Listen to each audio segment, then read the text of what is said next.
This is Thomas Paul's Week. This time again in Kathmandu. You might recall that we were here last year already in the headquarters of our Evangelical Alliance here. We are back now, and I ask Matthias Böning, my chief diplomat who has worked with our friends in Nepal to visit some government leaders here, to introduce our two friends. Yes, thank you. And we have with us today two representatives here from Nepal. One is Hanok Tamang from the National Churches Fellowship of Nepal, NCFN, and the second is Mukunda Sharma with the Nepal Christian Society. So you both represent the evangelical movement, the evangelical churches, the evangelical mission history in your country, which started out with foreign missionaries and for long already is under indigenous leadership. Your churches worship in a lot of different languages in your country. So tell us a little bit about how you together represent the face of Jesus Christ in your country. Okay. Thank you so much, Professor Dr. Bishop Thomas and Reverend Matthias for giving us this time and also for introducing us to the wider body of Christ through this time. Yes, NCFN, National Churches Fellowship of Nepal, is the oldest and the largest and the strongest evangelical voice since 63 years now. It started in 1960 and it's been here for a long time, representing indigenous churches of Nepal that established, Lord enabled to start through different pioneer people. Some went to be with the Lord, some are still with us, but in the midst of very difficult persecution time, socially, legally, and religiously and culturally.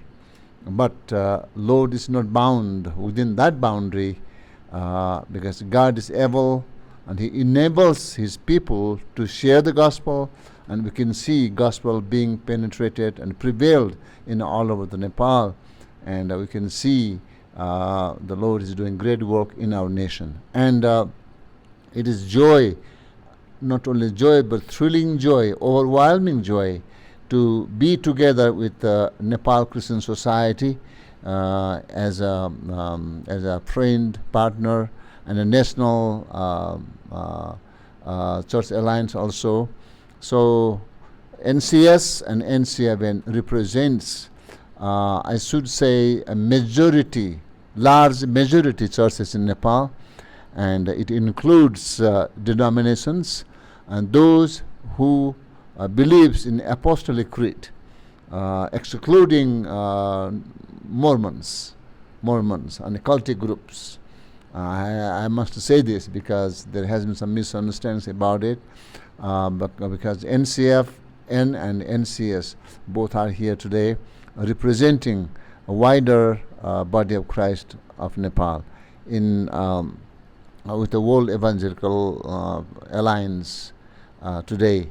And we are proud to be and privileged to be the member of WEA, and want to, on behalf of our leaders, hundreds and thousands of church leaders and pastors, we want to thank Professor Thomas Bishop for being with us, and Reverend Matthias, your visit for the first time in Nepal.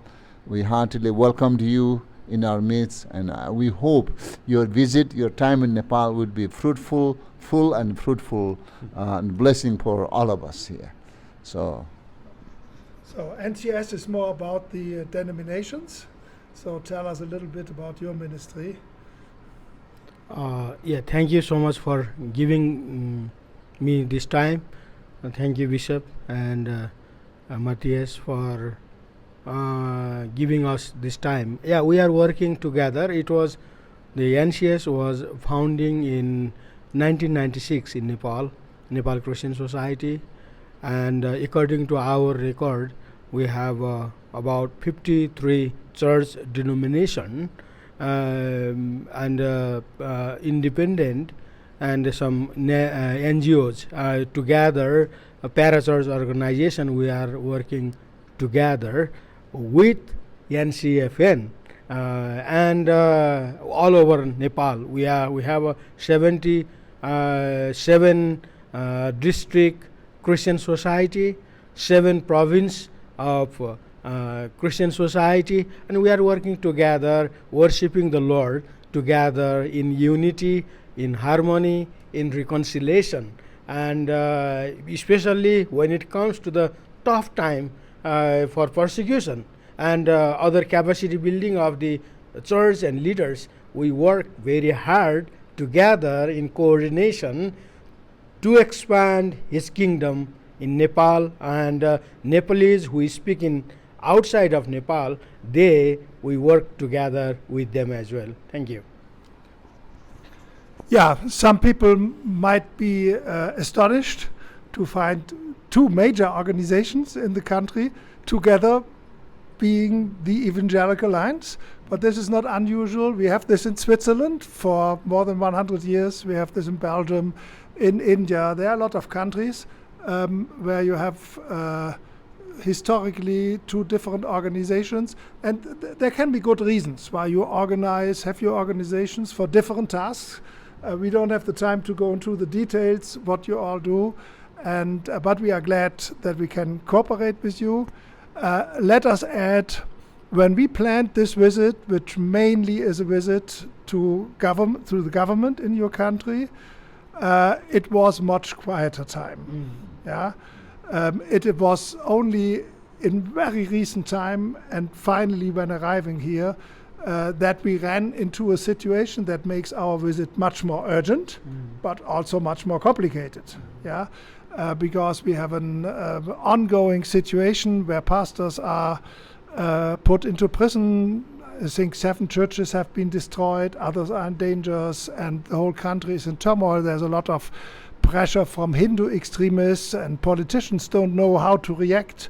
Parties blame each other to be too much for or too much against Christians. So do me the favor, use this introduction to the churches in Nepal and to our Evangelical Alliance in Nepal to pray for the country, to pray for wisdom for the leaders, what best to do, for wisdom when we talk to the government, to see where we can do, where we can be of help. We don't know what God's plan is. We can do just what we want to do, but we want to do what is possible, what humanly is possible, to speak up for our local believers, for our local churches, for the local pastors, and assure them that as much as we can do, we want to pray for them, we want to be there for them, we want to advocate for them, and please carry them in your heart. Thank you very much.